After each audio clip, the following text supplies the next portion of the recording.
대한민국 최고의 지휘자 금난세 선생님은 지휘뽕. 대한민국 최고의 상담가 어이해는 장학뽕. 오늘도 저희에게 고민 상담으로 평안함을 지휘해주는 우리 장학뽕 목사님과 함께하고 계십니다. 그런데 말이죠. 네. 지금 어이 구독자 수 엄청나잖아요. 그렇죠. 예. 그런데 저희가 5회 동안 그렇죠. 구독자 늘리기 네. 이벤트를 진행할까 합니다. 보시면 어마어마한 상품이 준비되어 있는데 여러분들이 어떤 방법을 쓰신 건가는 상관없어요. 어떤 방법을 쓰셔서라도 또 그리고 어떤 방법으로 내가 어떻게 했는지를 여러분이 직접 증명하셔야 돼요. 댓글이든 뭐든 네. 뭐 사진을 캡처를 하든 내가 이런 사람들한테 이렇게 보냈더니 이렇게 구독을 하더라. 뭐 이런 것들을 여러분이 알아서 잘 보내주시면 저희가 선정을 해서 여기 있죠, 여기 나가는 거 보이죠? 어마어마한 지금 상품들이 나가고 있어요. UV 살균기부터 해가지고 어마어마한 것들이 나가고 있는데 이것들을 저희가 선정을 해서 여러분들께 보내드리도록 하겠습니다. 참고로 UV 살균기가 얼마죠, 목사님? 50만 원 넘죠. 그리고 아까 그 베개가 얼마죠? 12, 3만 원 할걸요. 그리고 그 스타벅스 커피 쿠폰이 얼마죠? 3만 원. 네, 아주 그냥 팍팍 쏩니다. 예, 이렇게 인심 좋은 어이에 오늘도 사연으로 출발하도록 하겠습니다.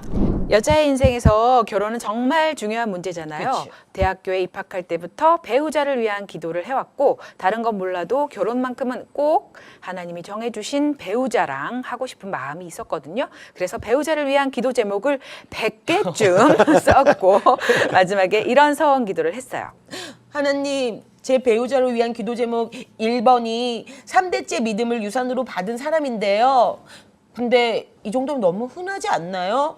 진짜 하나님이 주신 사람인지 아닌지를 구분하려면 뭔가 좀 어렵고 특별해야 하잖아요. 저 그래서 그냥 1번을 3대째에서 5대째 믿음의 유산을 받은 남자로 수정할게요. 그리고 만약 이런 남자를 보내주신다면 이 밑에 99가지 조건 있죠? 이거는 묻지도 따지지도 않고 그냥 하나님이 주신 남편으로 생각하고 결혼할게요. 하나님 꼭 들어주세요. 이렇게 기도를 해버렸지 뭐예요. 그런데 얼마 전 소개팅에서 아버지대로는 3대째, 어머니대로는 5대째 야. 믿음의 유산을 받은 남자를 만났습니다. 그 남자와 3개월 정도 예쁜 연애를 했고요. 그런데 작은 말다툼으로 이 남자가 동굴에 들어갔습니다. 6개월 동안 동굴에서 나오질 않고 있고요. 6개월. 사실 서원 기도만 하지 않았다면 당장 끝내버리고 싶은데 제가 기도한 게 있어서 그냥 떠나지도 못하겠고 그렇다고 계속 기다리자니 언제 나올지도 모르겠고 진짜 어떻게 해야 될지 모르겠어요. 이 남자는 일주일에 한 번씩 전화해서 보고 싶다는 말만 전할 뿐입니다. 이거 냄새 난다. 목사님, 하나님께 드린 서원 기도는 반드시 지켜야 되는 거죠. 만약 제가 이 남자를 기다리지 못하고 다른 남자를 만나게 되면 하나님께 벌 받는 건가요? 저희도 뭐 그 결혼 전에 뭐 기도 제목 있었잖아요. 뭐 그쵸. 뭐 몇 가지 했어요? 100가지? 99가지는 좀 아우, 너무 네, 디테일하다. 그냥 저는 그냥 좀 잘생기고 강동건 같은 남자 만나게 달라고 했는데 그때 응답을 받았어요. 그럼 네가 고소형이냐? 그래서 포기하고 지금의 남자가 결혼했던 그런 슬픈 일이 있습니다. 예. 그러면 목사님 이럴 땐 어이해. 결혼은 제가 자주 그런 얘기를 해요. 결혼이라는 말을 결국 혼자가 된다. 결국 왜 혼자다. 공감되지? 왜냐하면 잘못된 결혼은 결국 혼자야. 그러나 잘된 결혼은 결코 혼자가 아니야. 그렇죠. 근데 이 라인 이분은 맞죠. 지금 서원 기도에 이제 함몰이 되어 있는 거예요. 네. 대상자를 선정하는 데 있어서 내가 정한 100가지 기도 제목. 거기에 5대째. 딱 하나님이 찾아도 참 어려울 것 같은 사람을 이제 정해놓고 그 서원 기도를 했기 때문에 나는 반드시 그 서원 기도에 맞는 남자를 선택해야 된다. 네. 이제 그런 쪽에 함몰이 돼버리면 자기 중심적 신앙으로 완전히 이제 몰입하고 말기 때문에 굉장히 조심스러운 부분이 이 부분이에요. 결혼이라는 것은 나와 이 사람과 1대1 만의 만남일 수도 있겠지만 가정과 가정의 만남일 수도 있어요. 그렇죠. 그러면 내가 아무리 기도를 했다 할지라도 그 기도가 어떤 조건으로서의 기도냐 아니면 하나님의 응답을 기다리는 기도냐 하는 거에 대한 차이가 분명히 있어요. 요거 아니면 안 돼요라고 해놨다가 딱 그런 사람이 나타나니까 근데 요거 하나만 더 있으면 좋겠어요. 이렇게 말하는 게 대부분 이제 인간들의 욕심이잖아요. 그래서 서원 기도는 함부로 하는 것도 아니고 또 서원 기도를 했으면 반드시 지키는 게 맞아요. 오. 예, 맞지만 그 서원 기도의 가장 중요한 키워드는 나와 하나님과의 관계예요. 하나님과의 관계에서 하나님께 얼마나 내가 약속을 잘 지키느냐 하는 부분이기 때문에 내가 이렇게 하겠다 하고 자기 나름대로 해놓고 내가 원하지 않는 남자를 만나면 그럼 결혼 못 하는 거냐고요. 그건 아닌 거고. 그러니까 이런 쪽에 너무 깊이 몰입하는 건 건강한 결혼관도 아니고 건강한 신앙관도 아니다. 제가 전도서 4장 5절의 말씀을 한번 읽어볼게요. 내가 하나님께 서원하였거든 갚기를 더디하지 말라. 하나님은 우매한 자들을 기뻐하지 아니하시나니 서원한 것을 갚으라. 여기 아주 중요한 단어. 우매한 자. 우매한 자. 이 우매한 자라는 게 뭐냐면 다 내식인 거예요. 하나님께 묻지 않은 내식의 서원. 그것은 하나님도 기뻐하지 않죠. 그래서 저는 이분이 100가지를 기도해 놓고 그중에 하나만 되면은 무조건 결혼하겠습니다. 라고 한 건 자기 정의예요. 그치. 그건 서원 기도랑 달라요. 서원 기도는 하나님께 나를 바치는 거니까 전혀 개념과 다른 거니까 이런 것에서 자유했으면 좋을 것 같아요. 어때요? 다른 부분에서도 하나님하고 이렇게 하겠습니다 하고 약속을 했는데 그거 번복해도 돼요 라고 하는 게 꽤나 있죠. 이 결혼 문제 말고라도 그쵸. 예. 하나님 고쳐주시면 내가 평생 뭐 목사가 되겠습니다. 근데 실제로 제 친구 목사님 중은 군대를 갔는데 구타를 당해가지고 식물인간이 된 거예요. 이렇게 저렇게 해도 방법이 없어. 근데 어느 날 그 간호장교님이 신앙이 되게 좋은 분이었는데 의사소통만 하고 있을 때 이렇게 질문하더래요. 혹시 하나님께 서운한 거 없냐. 근데 자기가 중학교 때 부흥회 때 목사 될 사람 하고 손을 들었던 기억이 손을 번쩍 들고 축복 기도까지 받았고 까마득히 잊어먹고 있었어요. 근데 그 상황에서 정말 죽음의 시간을 지나는 시간에 그 서원 기도가 생각이 났고 그리고 하나님 앞에 이제 주의 종의 길을 다시 약속한 것을 가겠습니다 하는 순간 그 병이 나았다.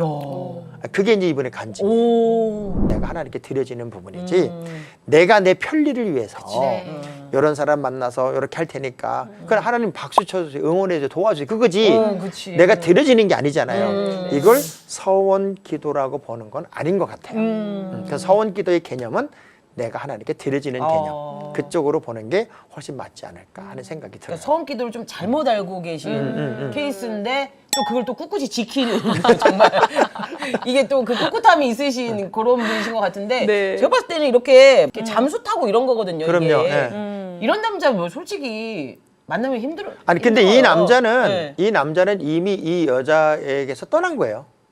그래요? 근데 이제 떠난 거고요. 가끔 일주일에 한 번씩 전화해서 보고 싶다는 말을 자, 한다는 미끼를 던지는 거지. 아니 그건 미끼가 아니고 이 여자의 집착에 대해서 이 남자가 대처해 주는 거예요. 그렇지만 사랑한다면 연애한다면 잠수 탄다는 게 말이 돼요? 한참일 때죠. 그러면 난 동굴로 들어갔다는 게 뭔 소리인지 모르겠는데 동굴로 들어갔다는 거는 이미 이 남자는 떠난 거예요. 그치. 떠난 건데 이 여자가 이제 헌물을 켜고 있는 거예요. 그래서 성경에서 되게 조심해야 될 게 뭐냐면 맹세하지 말라는 거예요. 잘못된 맹세는 자기를 가둬버린다고요. 하나님한테 한 번만 물어보면 하나님 이렇게 해도 될까요? 예를 들면 하와가 하나님 선악과 따먹어도 돼요? 아니면 신랑한테라도 여보 저 선악과 따먹으면 될까? 한 번만 누구에게 이야기를 해봐도 해답이 되는 문제들을 자기 혼자 만리장성을 쌓는 거죠. 자기를 그 안에 가둬버리는 거예요. 근데 이런 건 건강한 신앙생활도 아니고 자기 미래의 가치도 아닌 것 같아요. 제가 이분에게 진심으로 이제 부탁을 드리고 싶은 건 이 100가지 지우세요. 그렇죠. 이거 서원 아니에요. 이렇게 기도하는 게 더 좋을 것 같아요. 하나님이 정해주시면 제가 주님께 묻고 따르겠습니다. 참 하나님은 선하시고 좋으신 분이시기 때문에 우리가 100가지 기도 제목을 만든다고 해도 그것에 맞게 보내주실 수도 있겠지만 그렇죠. 이 상담하신 분이 보내주신 거는 정말 목사님 말씀하신 대로 자신의 그것에 맞게 하나님 재단한 재단하여 그리고 결혼에 대한 여러 가지 조건을 세워놓은 것은 내가 그런 사람을 찾는 거니까 굉장히 건강한 거죠. 굉장히 긍정적이고 좋은 거예요. 근데 그 중에서 정말 100가지 중에 20까지만 맞아도 얼마나 좋아요. 그럼요. 맞아요. 20까지 맞아요, 둘이. 정말 2까지 맞는 거 20까지는 고사하고. 예. 근데 저는 딱 오늘 얘기를 들으면서 드는 게 이렇게 요런 서원 기도는 네. 우리 하나님이 약간 서운해하지 않으실까. 그러니까 정말 서원 기도의 올바른 또 뜻도 알았으면 좋겠고 네. 하나님께 정말 일방적인 요런 요구사항은 하지 않는 게 좋지 않을까. 자, 그 마태복음 5장 34절 내가 한번 읽어드리면 네, 네. 네. 나는 너에게 이르노니 도무지 맹세하지 말지니 하늘로도 하지 말라 이는 하나님의 보호자이며 땅으로도 하지 말라 이는 하나님의 발등상이며 예루살렘으로 하지 말라 이는 큰 임금의 성이며 내 머리로도 하지 말라 이는 내가 한터록도 희게 검게 할 수가 없다. 오직 너희 말은 옳다 옳다 아니라 아니라라 이에 지나는 것은 악으로부터 나니라. 그러니까 우리가 네. 그냥 하나님의 뜻에 맡기는 것, 하나님의 뜻대로 사는 것, 그리고 하나님의 기쁨이 되는 삶을 사는 것은 그냥 순리예요, 순리. 근데 순리를 내가 정한 내 룰로 만들어 버리는 건 영리가 될 수 있어요. 네. 신혼부부와 마카롱의 공통점은 아주 그냥 달달해. 하지만 그 달달함이 쌉쌀함으로 변한다면 그럴 땐 어이해!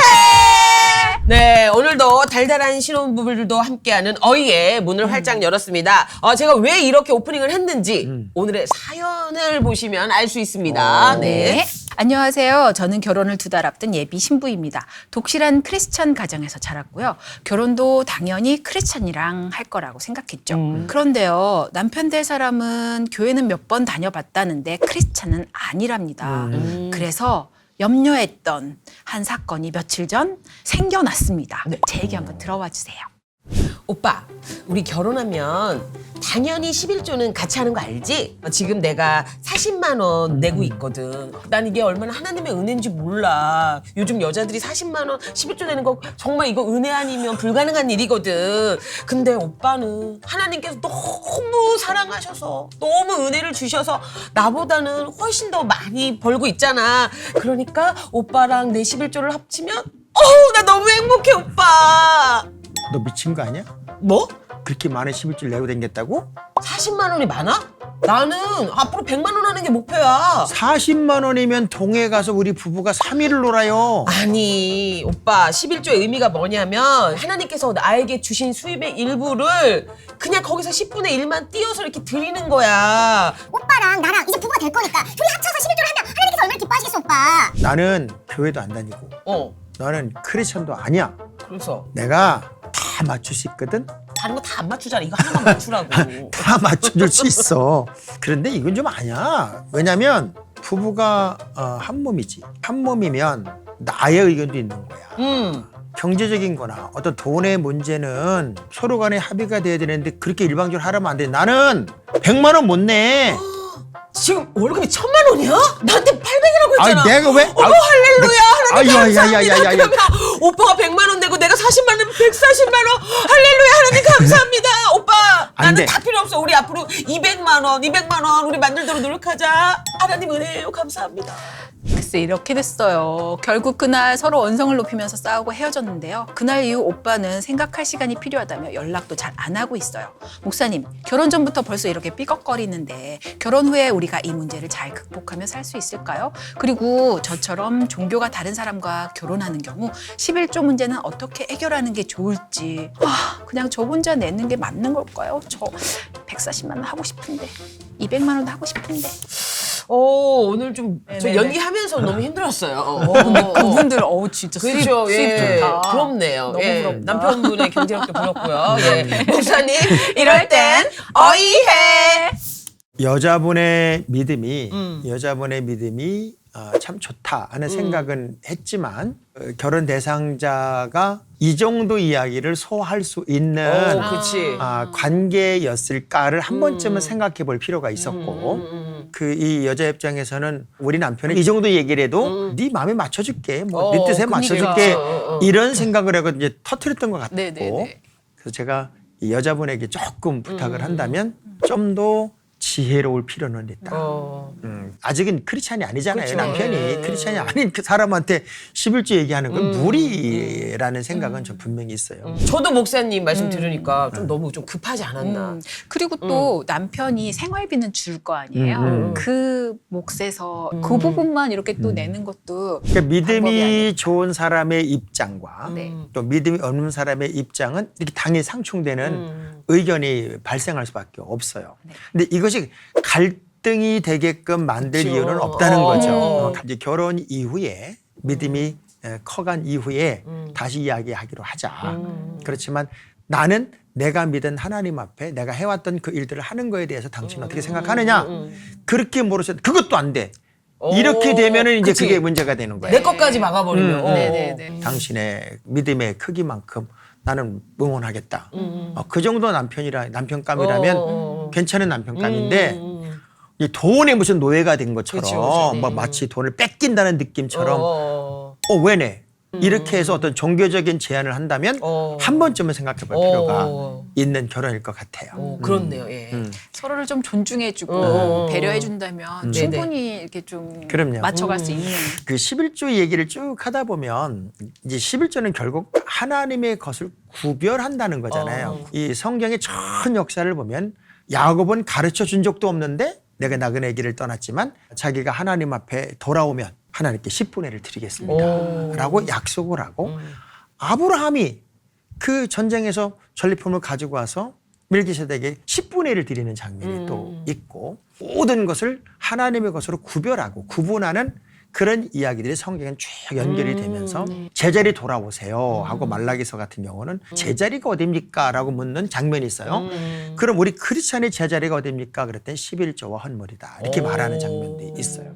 그리고 11조를 왜 드리냐 이런 얘기할 때 그때 신약 성경에는 내 소유를 팔아 다 하나님께 드리는 그런 문화들이 굉장히 많았었기 때문에 11조를 훨씬 넘는 드림의 이야기가 있어서 그 모든 이야기가 있는 걸 보면 진짜 그리스도인이 되고 하나님의 온전한 백성이 됐을 때 하나님의 것을 구별하는 거에 대해서는 굉장히 중요한 믿음의 가치가 된다. 근데 사실 요즘 젊은 세대가 11조의 의미를 잘 모르니까 11조를 안 해도 되는 거라고 생각을 해요. 근데 진짜 믿음의 사람은 11조가 기본이에요. 그건 당연한 거예요.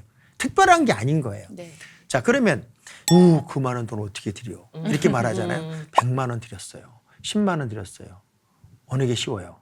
10만 원. 10만 원이 쉽잖아요. 생각을 조금 바꿔보자는 거예요. 네. 100만 원 드렸어요. 얼마 번? 1000만 원. 하나님, 내가 우리 교회 11조 신기록자가 됐으면 좋겠습니다. 그런 건 결국 하나님이 더 많은 걸 주시기 때문에 더 많은 걸 드릴 수 있다라고 하는 어떤 감동과 감격이 우리에게 있으면 그만큼 생각도 만남도 비전도 꿈도 커가는 거죠. 그래서 11조에 대한 기도 제목 이런 거는 결혼한 이후에 남편을 잘 설득해서 목표를 우리 교회에서 11조 1등 해보자 하고 계속 도전했다면 세상에서도 가장 큰 물질의 복도 받지 않았을까 하는 그런 그림을 그리면서 아마 이 믿음으로 도전하는 게 아닐까 생각이 들어요. 네. 그래도 이분이 약간 이거에 대한 확신이 있기 때문에 잘 이렇게 해가지고 두 분이 같이 함께 11조를 드리는 날이 빨리 왔으면 근데 그 남편 좋겠습니다. 얘기 네. 들어보니까 싸나운 사람은 아니에요. 괜찮은 사람이에요. 아니고. 목사님이 연기하셔서 그런 거 아니에요? 아니요. 네. 내가 보니까 내가 이 남자 마음에 들어보니까 이해를 못해서 그렇지 싫어하는 것도 아니고 그렇지요. 어떻게 하면 마음을 상하지 않게 내가 이 문제를 풀을까 고민하기 때문에 전화를 좀 뜸하게 하는 거지 이거 끊어야 되겠다는 아닌 것 같다는 생각이 드니까 빨리 전화했으면 네, 좋겠어요. 전화해 주세요. 네. 이야기했으면 좋을 것 같아요. 네. 어이에는 홈런왕 이승엽이다. 와이! 우리의 고민을 한 방으로 날려드릴까? 안녕하세요, 이승엽입니다. 성대모사. 네. 혼난다 이제 그 사람한테. 오늘 사연 들려주세요. 어제는 모처럼 저희 세 식구가 함께 모여 저녁 식사를 했어요. 식사하던 도중이었는데요. 병이마, 너 또 야채만 다 골라 먹는 거야? 못 살아 못 살아. 아니 음식을 골고루 먹어야지. 당근이랑 시금치를 먹어야 엄마처럼 예뻐지는 거야 병이마. 그래서 내가 당근이랑 시금치 빼고 먹는 거야, 엄마. 근데 엄마, 아빠도 봐봐. 피망 안 먹고 있잖아. 야, 내가 언제? 여기 봐봐, 이거. 정말 여보 다 당신 탓이야. 당신이 애 앞에서 이렇게 피망 빼고 이렇게 먹으니까 이런 편식의 습관이 애가 그대로 배우는 거 사람아. 아니에요. 뚫린 입이라고 그렇게 말하면 안 돼. 아 뭐라고요 지금 이 사람이 이게 정말 다 당신 탓이야. 내 탓이라고? 아니 음식을 맛있게 해봐. 그리고 간을 맞게 해보라고. 옳소. 당신 음식 간에 문제가 있어요. 아, 진짜 다시는 앞으로 이 반찬 가게에서 안 사온다. 딴 데로 옮겨야겠어. 아니 근데 당신 참 서운하네. 아니 그거 왜 내 탓이냐고. 잠깐. 진짜 엄마, 아빠 그만 좀 하세요.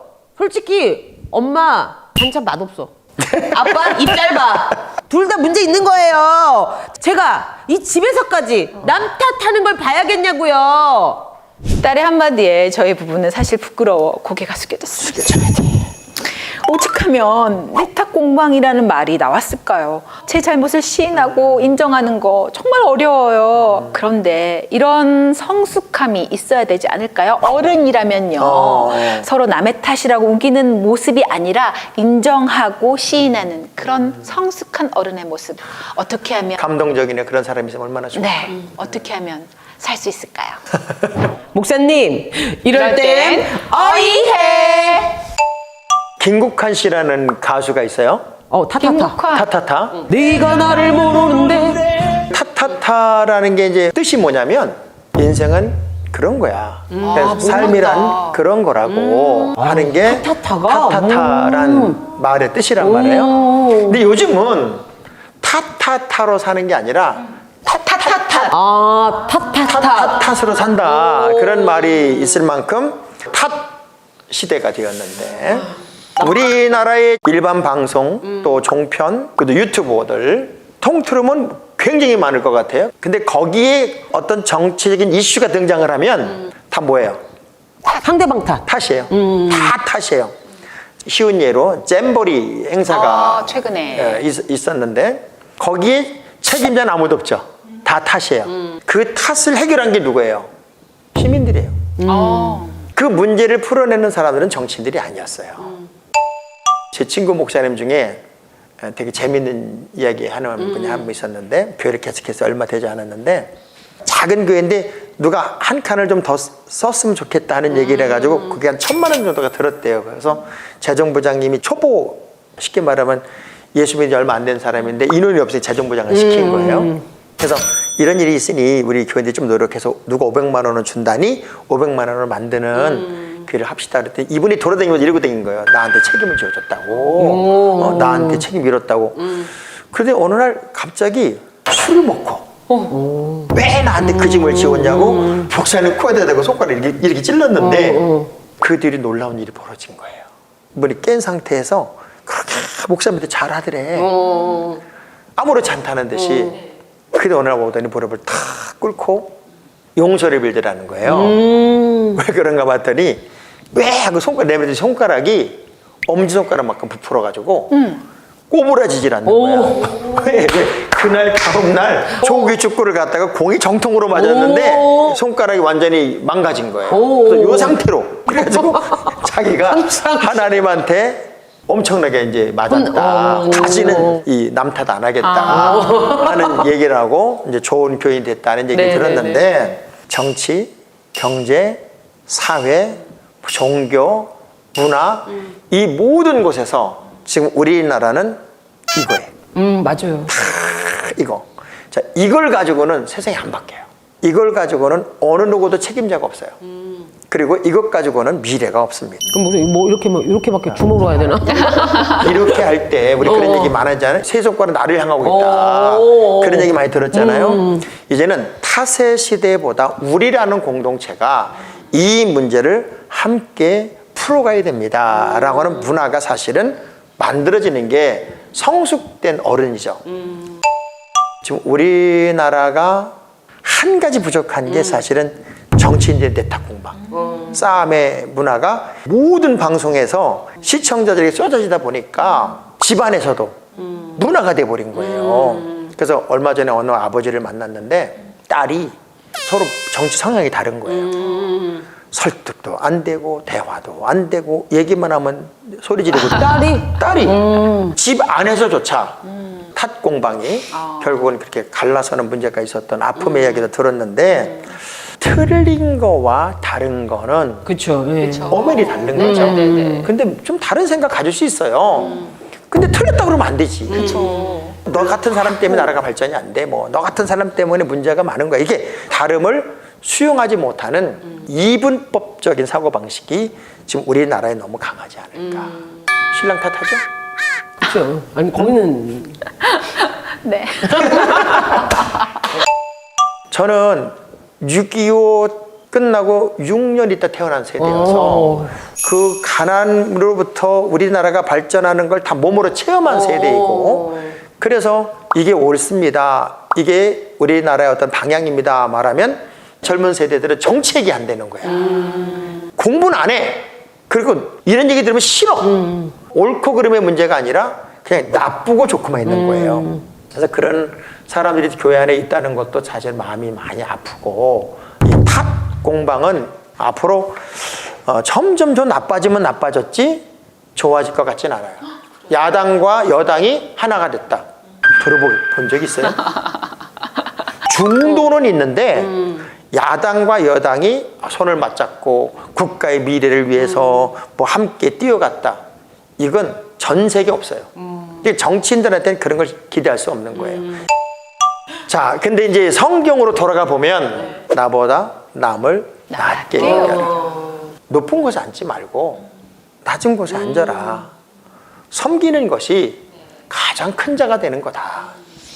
교만하는 것은 패망의 선봉이 되고 하나님은 교만한 자를 싫어하신다.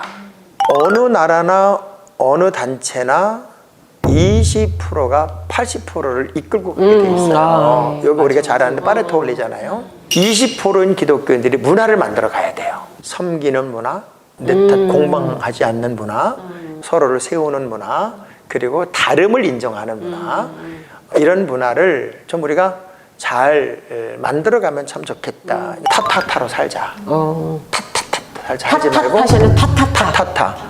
인생은 그런 거야. 세상에 태어나서 옷 한 벌 입고 사는 게 이렇게 선물이고 얼마나 큰 복이야. 그렇게 좀 하루하루가 감사하고 내 주변이 감사하고 살아있고 함께하는 것이 좋아서 함께 어우러져서 어깨 탁 맞잡고 달려갈 수 있는 그런 좋은 문화가 이제 우리 방송에서도 많이 나왔으면 좋겠고 우리 어이애가 그런 걸 선다면 좋지 않을까 하는 생각이 들어요. 저희가 구독자가 만 명이 안 되는 게 목사님 탓이에요. 뭐 이렇게 생각하시는데 제가 좀 바꿔야겠네요. 네. 안 넘으면 어떻습니까? 우리가 좋은 일을 하고 있는데 그죠? 예.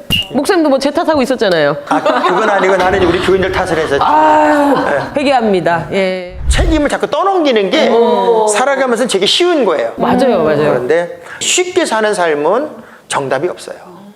나로부터의 문제를 풀어가면 희망이 있어요. 네. 그리고 내일이 있죠. 그렇죠. 탓은 할지언정 탓을 하지 말자. 시작. 탓은 할지언정 탓은 하지 말자. 이거 구호가 되면 좋겠네. 어이해는 명절 지나고 먹는 김치찌개다. 왜? 명절 내내 느끼함을 날려주는 김치찌개. 그리고 명절 내내 쌓인 스트레스를 날려주는 어이해. 갈등, 고민, 제조기. 명절이 다가왔습니다. 여러분 혼자 끙끙대지 마시고 명절에 있었던 사연들 많이 보내주세요. 인도네시아 열을 갔다 왔거든요. 네네. 김치찌개 생각나시죠? 김치찌개 하루 먹었어요. 특식이었겠다 완전. 엄청 개운했어요. 목사님 어쩜 되게 놀라시더라고요. 왜 해야 되는데? 오? 너무 공감하시는 거죠. 네네네. 안녕하세요. 저는 대구에 사는 장본사입니다. 금이와 오기가 키운 큰딸을 드디어 내년에 시집 보내게 됐습니다. 근데요, 결혼식 준비 과정에서 좀 당황스러운 일이 생겼진 거예요. 이제 너 결혼 날짜 이제 잡아야 될 때가 됐는데 목사님 주례를 받아야 될 거 아니야. 근데 내가 목사님한테 말씀을 드렸더니 해외 선교 여정도 있고 그래서 시간을 낼 수 있는 때가 요날 있더라고. 그냥 목사님 해외 선교 더 하시다 오라 그래. 그리고 요즘 누가 목사님이 주례를 보고 누가 교회에서 또 결혼을 해. 야, 너- 교회에서 결혼하면 얼굴 엉망진창으로 나와 아빠. 너도 교회에서 안 한다고? 아빠 나는 교회에서 안 하고 야외 결혼식장 있잖아. 그런 데서 정말 우아하고 예쁘게 할 거야. 그리고 주례 없이 그냥 우리끼리 결혼 서약 하기로 했으니까 아빠는 그냥 신경 아무것도 쓰지 말고 그냥 손잡고 나는- 입장이나 하셔요. 나는 그런 얘기가 세상에 있는 얘기인 줄만 알았어. 너도 그래? 아빠 나도 그래. 아빠 엄마가 뒤처진 거야 아빠가. 교회 섬긴 지 20년이 넘었고 남편과 저는 개척 멤버로 우리 자식 결혼만큼은 본교회에서 담임 목사님 주례로 시키고 싶었던 게 저희들의 꿈이었는데 자기들만의 결혼인 줄 아는 이 철부지 애들을 어떻게 하면 좋아요, 목사님? 오 결혼한 지 몇 년 되셨죠? 아유 못 네. 세시네. 하여튼 너무 오래돼가지고 기억이 안 나는데 저희는 뭐 그때 목사님 오시고 그랬죠. 교회에서는 안 네. 했지만 했던 것 같습니다. 목사님 이럴 땐 어이해. 전 거꾸로 한번 묻고 싶어요. 네. 둘이만 할 거면 왜 결혼 통지를 해요? 그리고 우리 둘이 잘 알아서 하겠습니다. 그러면은 주례도 필요 없고 하객들 굳이 토요일 날 바쁜데 그 뿌린 게 먼 있으니까, 그거 데까지 뿌린 게. 먼 데까지 뭘 하객들을 와서 그걸 보고 있게 하냔 말이죠. 음. 결혼에 대한 아주 중요한 가치 혼란이 지금 대한민국 젊은이들 속에 시작된 것 같아요. 이 결혼이 뭐예요, 결혼? 결혼은 성경적으로 보면은 부모를 떠나는 거예요. 자, 부모를 떠나서 둘이 하나가 되는 거죠. 근데 하나님이 하와를 이끌어 오셔서 아담에게 살 중에 살, 뼈 중에 뼈다라고 둘이 하나가 되는 게 결혼이었어요. 그랬죠. 자, 그런데 이 모든 것을 주관하시고 디자인하신 분은 하나님이세요. 하나님이 증인이 되셨다는 얘기죠. 네. 그럼 결혼이라는 것은 우리 둘만의 결혼이 아니라 가문 대 가문의 결합이고 또 남녀 간의 결합이고 수많은 사람들이 증인이 되는 것이고 그렇죠. 그리고 가장 중요한 것은 하나님이 이 결혼을 인정하는 결혼이 될 때 가장 아름다운 결혼이 될 수가 있죠. 네. 그래서 교회에서 왜 안 하냐? 재미없고 사진이 사진이 안 엉망이었네. 나온다. 예시장보다 예쁘게 안 나오더라. 조명이 안 그건 인정해줘야 돼요 목사님. 진짜 예민한 부분이에요. 세 번째, 목사님이 주례하면 고리타분하다. 네 번째, 교회에서 결혼하면 술을 못 먹는다. 술을 못 먹는다. 이런 얘기들을 이제 하객들이, 쭉 얘기를 하는 거예요. 근데 결혼이라고 하는 아주 중요한 그 기준을 이렇게 세워놓고 보면 결혼은 증인이 있어야 돼요. 증인. 왜냐하면 둘이 서약을 하는데 아무도 증인이 없어요. 그리고 외국에서는 결혼하기 전에 이 결혼 반대하시는 분 손 들으세요 이러잖아요. 결혼하기 바로 전에. 전 내가 그거 하는데 항상 주례자를 세운다는 것은 하나님의 대리인으로 그쵸. 이 사람들이 둘이 하나가 되는 것을 연결시켜주는 연결고리의 선언자예요. 네. 그들을 위해서 축복을 선언하고 그리고 아름다운 가정의 미래를 만들어주는 기준점을 잡아주는 거란 말이에요. 그래서 이 주례자는 자신들이 가장 존경하는 어른, 존경받는 분들을 늘 세웠단 말이죠. 그렇죠. 자, 그걸 빼니까 어떤 일이 벌어지냐면 결혼을 하면서 막 이벤트를 하고 그치, 이벤트가 노래를 많죠. 부르고 춤을 추게 하고 이제 하객들은 앉아가지고 뭐 하냐면 공연을 보고 있는 거예요. 그치, 결혼 그치. 공연. 여기에 진지함이 있을까? 정말 하나님의 임재가 있을까? 우리 교회에서 하는 결혼식이 아니라 결혼 예배라 그러니까 그 예배에 하나님의 영이 함께해서 저들을 하나님이 책임지고 축복하는 환경이 될까? 기도하는 마음으로 하객들이 오는 거지 밥 먹고 가려고 오는 건 아니잖아요. 그쵸. 그런 걸 다 자기들만의 공연으로 바꿔버린 거예요. 이벤트로 바꿔버린 거예요. 거기에 진정한 결혼의 의미를 전달할 수 있는 그 무언가가 있을까를 한 번쯤 생각해 볼 때가 지금이 아닐까. 저는 요즘 젊은 우리 청년들, 우리 교회 청년들을 보더라도 왜 세상 사람과 똑같이 갈까? 교회에서 평생 생활을 했는데 부모님에게 얘기하면 부모님도 못 이기는 거예요. 그쵸. 걔들을. 이 사연하고 똑같은 사연들이 요즘에 저한테 너무 많이 올라오는 거예요.